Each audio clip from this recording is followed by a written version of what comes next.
It was a whisper that shattered my world, a dismissive wave of a hand that sealed my fate. I'm Declan Riley, a man who, at 59, had dedicated 18 years of his life as the operations manager at Pinnacle Industrial, a company that was once the beating heart of manufacturing in regional Victoria. I wasn't the kind of man who sought the spotlight, preferring to be the silent architect behind the scenes, ensuring the machinery hummed and the production lines flowed. Yet, in that sterile office, I simply offered a sarcastic smile, a single nod, and walked out. There were no grand declarations, no heated arguments, just the quiet, methodical clearing of a desk that held almost 2 decades of my life. The younger staff, many of whom I'd personally mentored since their teenage years, averted their eyes, their silence speaking volumes. Not one person uttered a word as I packed away memories, blueprints, and the very essence of my professional existence into a cardboard box. Old man Maxwell, the founder of Pinnacle Industrial, had built the company from the ground up 43 years ago. Starting with a single welding torch in his backyard shed, he'd forged it into a multi-million-dollar enterprise through sheer tenacity and an unwavering commitment to quality. He'd handpicked me to run operations when his health began to wane. "You're the only one I trust not to cut corners, Declan," he'd said, his voice raspy with age but firm with conviction. Now, his daughter, Zara, a sharp 28-year-old with a shiny business degree from Sydney and 2 years of global experience in Dubai, had decided the company needed a modern outlook and fresh perspectives. These, I'd learned, were thinly veiled euphemisms for discarding anyone who remembered a time before algorithms dictated common sense. As I walked towards my ute, that pathetic cardboard box nestled in my arms. A strange sense of calm settled over me. Zara, in her youthful zeal, had missed a crucial detail, something she hadn't bothered to check. My employment contract contained a very specific clause. One old man Maxwell himself had insisted upon to keep me from being poached by rival firms. It was a severance penalty equal to 2 full years' salary if I was terminated without cause. I gently placed the box on the passenger seat and sat there for a moment, my hands resting on the steering wheel. Through the windshield, I could see the production floor, the towering presses I'd meticulously maintained, the intricate systems I'd implemented, the very people I'd hired. They were all about to discover the gaping void left when institutional knowledge simply walks out the door. I didn't slam the door, nor did I screech out of the parking lot. Instead, I calmly turned the key, shifted into drive, and headed home. My first call would be to Craig William, an old mate and lawyer who had been waiting for just such a clear-cut corporate case. I'd never been one for ostentation. My life had been built on consistency and reliability.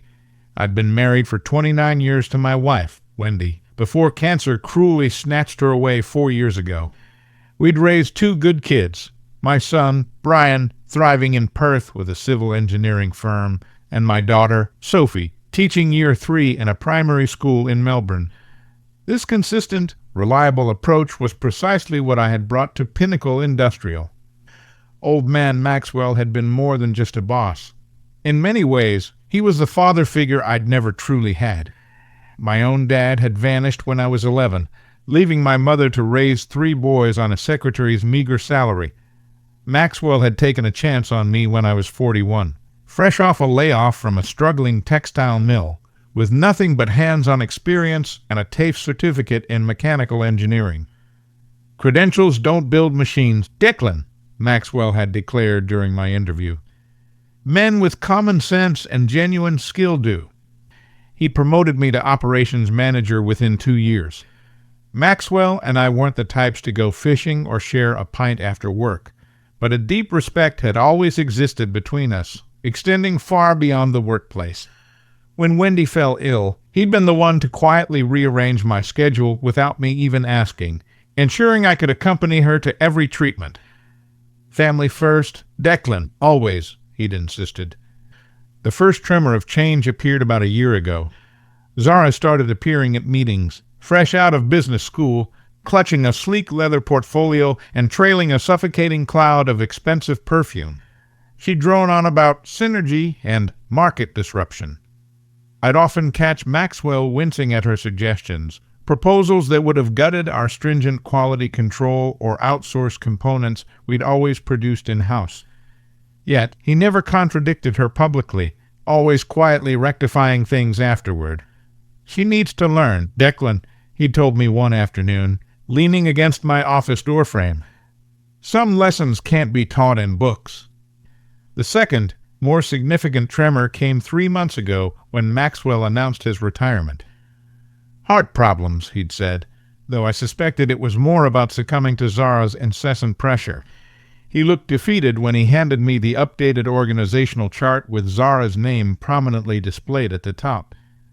"I made her promise to keep the core team intact," he'd mumbled, not quite meeting my eyes. "The experience you all bring is what makes this place work." I merely nodded, but a cold knot tightened in my gut. The way Maxwell wouldn't look directly at me, it was as if he knew what was coming but couldn't bring himself to say it. The morning after my termination, I sat at my kitchen table, reviewing my employment contract with Craig. My phone buzzed, Maxwell's name illuminating the screen.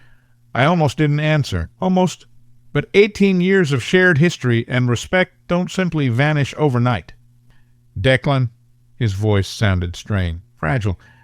"What in God's name happened yesterday?" "Ask your daughter, Maxwell," I replied, my tone neutral, devoid of anger, just a simple statement of fact. "I did," he sighed, searching for words. "She said you were resistant to the new direction. Said you were undermining her authority with the floor team." I remained silent, allowing the quiet to stretch between us. Maxwell knew me better than that. He knew I'd never undermined anyone. "You're going to file, aren't you?" he finally asked. "Already have," I confirmed. "Craig William is handling it." Maxwell exhaled heavily. I told her to look at the contracts. Told her, before I stepped down, that there were protections in place. Another pause. "She said she cleaned house yesterday. You, Graham, Penny, anyone over 50. My jaw tightened. Graham, our head of engineering for 12 years, and Penny, who ran the quality control lab as if it were her personal empire, were both utterly irreplaceable. "Is that the direction you wanted, Maxwell? Clearing out everyone who built the place with you?" "You know it's not," he said, his voice heavy with fatigue. "But I gave her control. It's hers to run now." I heard voices in the background on his end, one distinctly Zara's, sharp and demanding. "I've got to go," Maxwell said quickly. The call ended abruptly. I set the phone down and stared at my contract, spread open on the table. Section 12, Paragraph 3. In the event of termination without documented cause, as defined in Appendix C, employee shall be entitled to severance compensation equal to 24 months of current salary. Craig had highlighted it in bright yellow. "It's airtight," he told me earlier. "They'll either pay, or we'll take them to court, where we'll win, and they'll cover my fees too." I walked to the window overlooking my backyard. The venerable gum tree Wendy and I had planted when we first moved in 26 years ago now towered over the property. We'd nurtured it through 2 bushfires and a disease that nearly killed it, patching it up, supporting it, giving it what it needed to thrive. Something shifted inside me. This wasn't just about money anymore. It was about value, about recognizing what experience brings to the table, about respecting the foundation others built before you decided to renovate the house. I picked up my phone and called Graham, then Penny.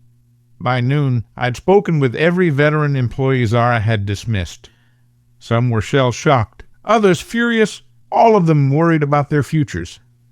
"Take a breath," I told each of them. "Check your contracts. Call Craig." Then I made one more call to Julian Miller, owner of Outback Engineering across town, a man who'd been trying to hire me away from Pinnacle for years. "Still interested in that conversation?" I asked him. 3 days after being fired, I sat across from Zara and Pinnacle Industrial's corporate attorney in a swanky Melbourne CBD office. Craig, a weathered briefcase open beside him, My contract, prominently displayed, exuded a calm confidence. "This is ridiculous," Zara huffed, not even glancing at the document. "We're implementing a new direction. That's cause enough." Craig, 67, with the patient demeanor of a man who'd witnessed every corporate maneuver imaginable, simply pointed to the highlighted clause.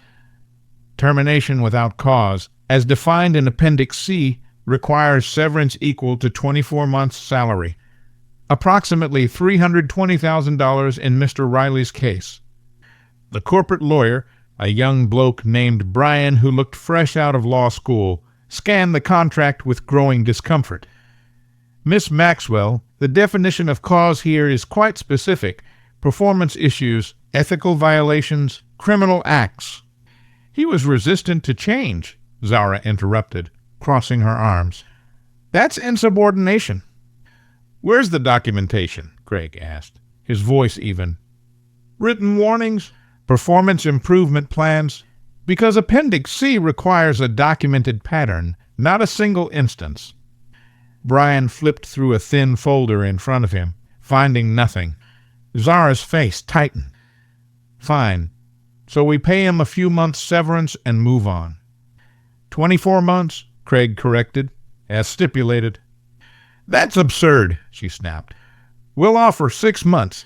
Take it or leave it." I remained silent, observing her. In that moment, she reminded me of her father, the same stubborn set to her jaw. But Maxwell's stubbornness had always been in service of building something. Hers seemed aimed at tearing down. Craig calmly closed his briefcase. "Then we'll proceed with legal action. Discovery should be interesting, especially regarding the simultaneous termination of multiple employees over 50. Brian's eyes widened slightly. He leaned toward Zara and whispered something urgent. She brushed him off. "Before you make threats, Declan," Zara said to me, completely ignoring Craig, "you should know we're prepared to fight this. You'll be tied up in court for years." I finally spoke. "I've got time. And we'll make it known throughout the industry that you're difficult," she added. "Good luck finding another position at your age." That's when her father appeared in the doorway. I hadn't seen Maxwell since his retirement party. He looked thinner, paler, but his eyes were as sharp as ever. "Zara," he said quietly, "a word." "We're in the middle of something, Dad." Now, it wasn't a request. They stepped outside. Through the glass wall of the conference room, I could see them arguing, Maxwell gesturing emphatically, Zara's posture growing more defensive. When they returned, Zara wouldn't look at me. "Brian," Maxwell said, "prepare the severance agreement as written in the contract." "Dad," Zara started. "Not now." Maxwell turned to me. I apologized. "Declan, this isn't how I wanted things to end." I nodded once. Nothing more needed to be said between us. As Craig and I stood to leave, Zara stepped in front of me. "This isn't over." She fixed me with a venomous stare. "I'll be reviewing all vendor relationships.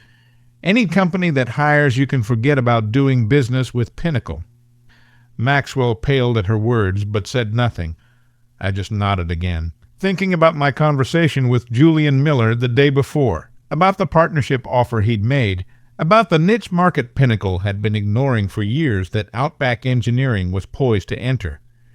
"You're right about one thing," I told her. "It isn't over." The severance payment hit my account a week later. $320,000, minus taxes, more money than I'd ever seen at once. I should have felt vindicated. Instead, I felt hollow.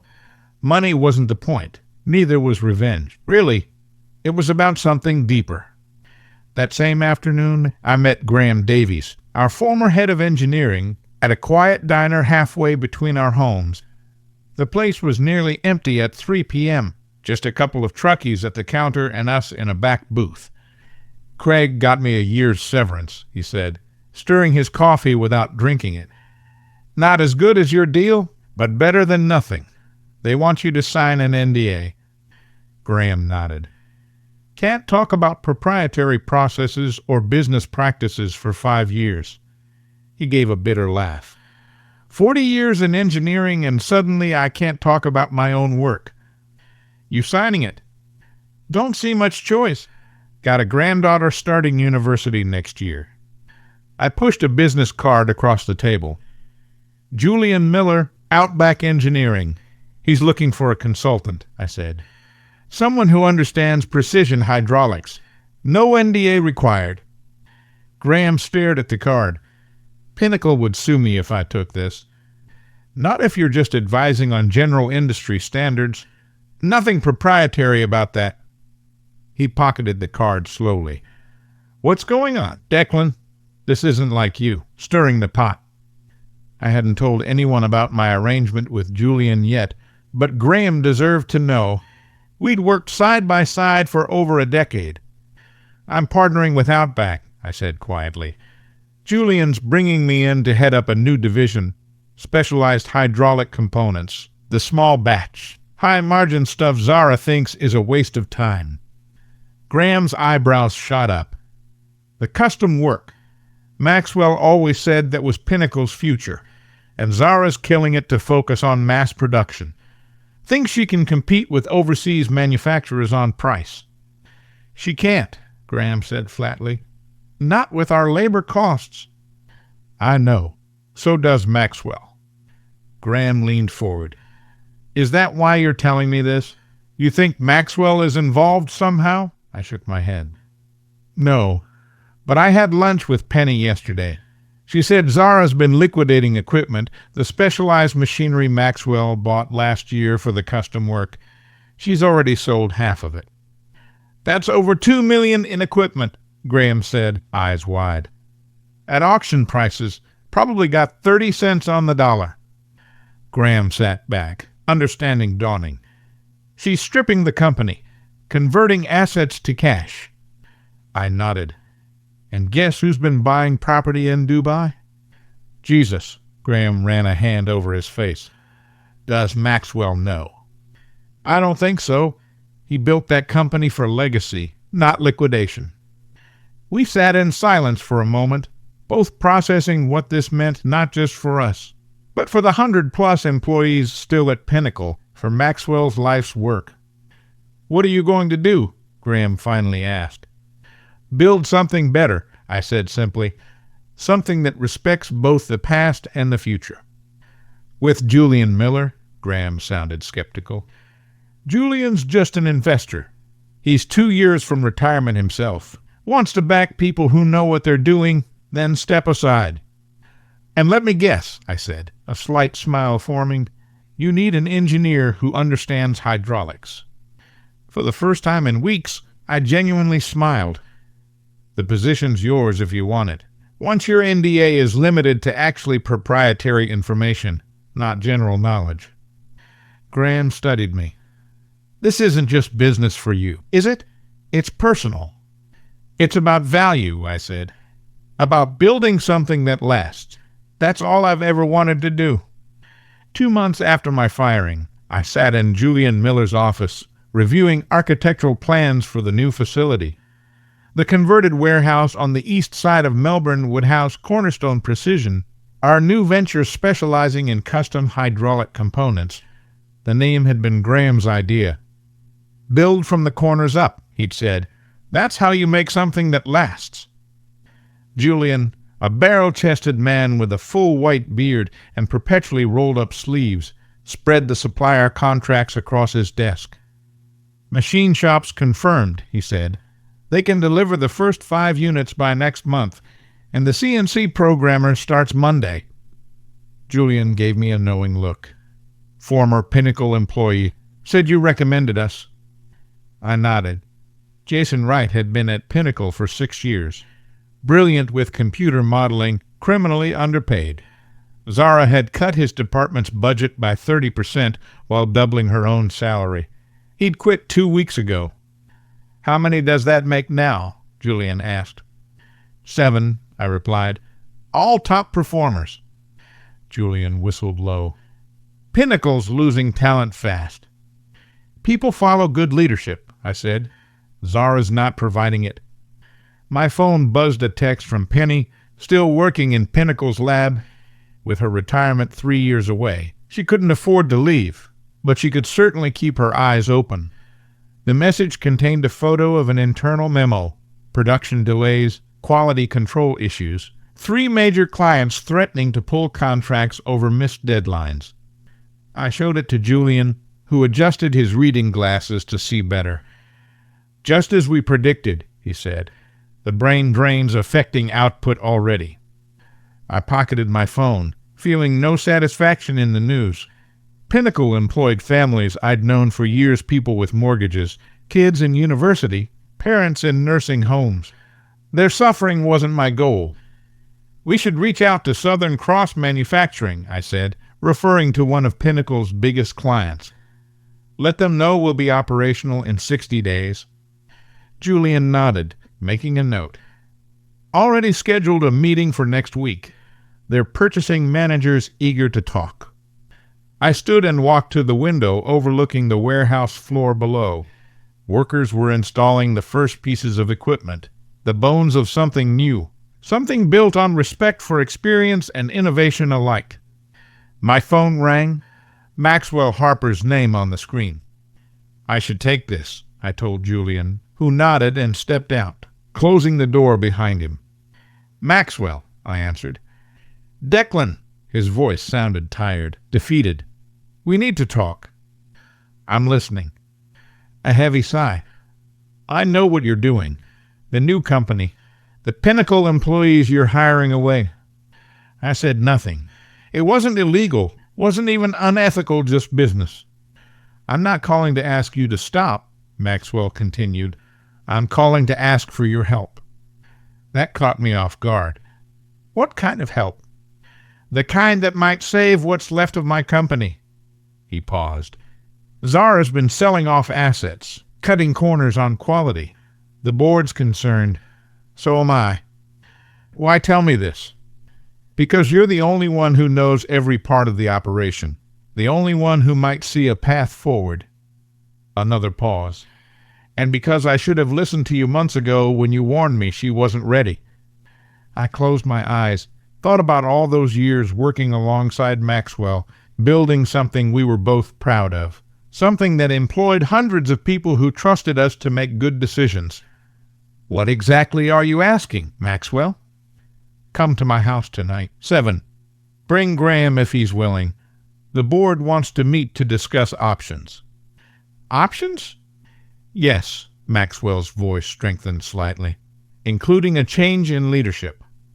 I looked down at the warehouse floor again, at our small but growing operation, at the future I'd been building out of the ashes of betrayal. "I'll be there," I said finally, "but I'm not promising anything." "Fair enough," relief evident in his voice. "And Declan?" "Yes." "Thank you for still taking my calls."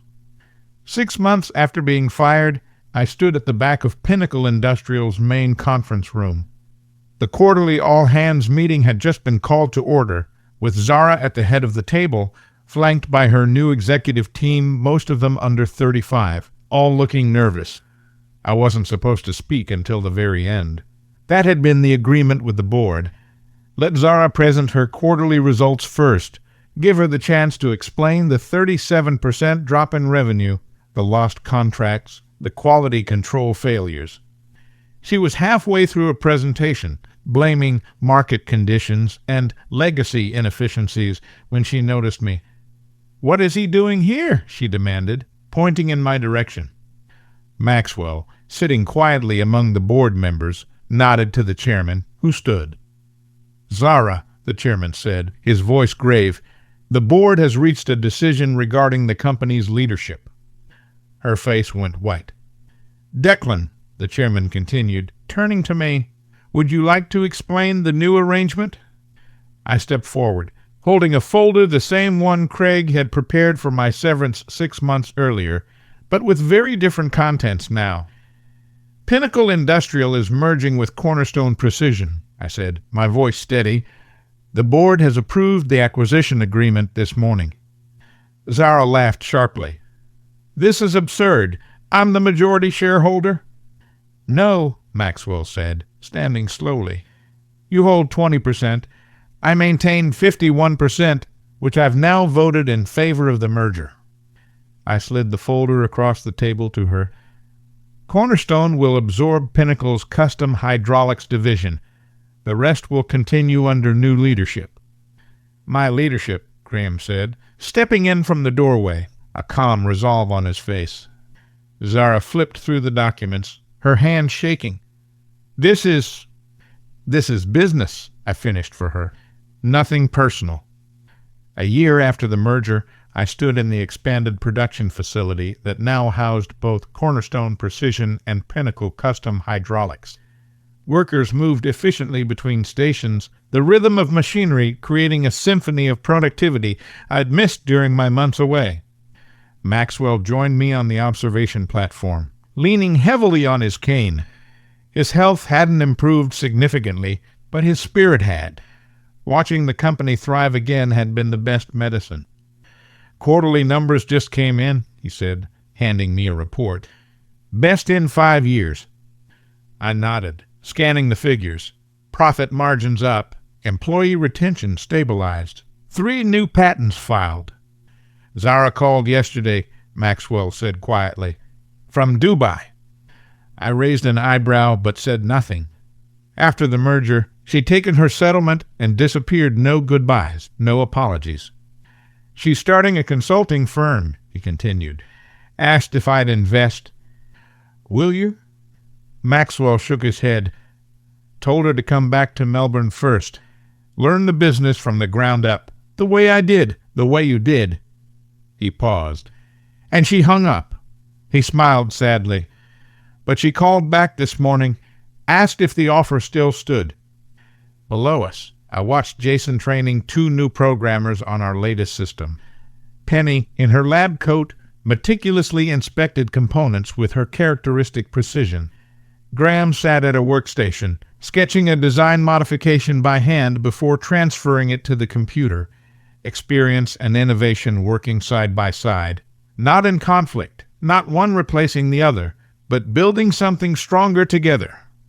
You know, Declan, Maxwell said, when I wrote that severance clause in your contract, I never imagined how it would turn out. I smiled. Neither did I. We stood in comfortable silence, watching the company we'd both helped build continue to grow.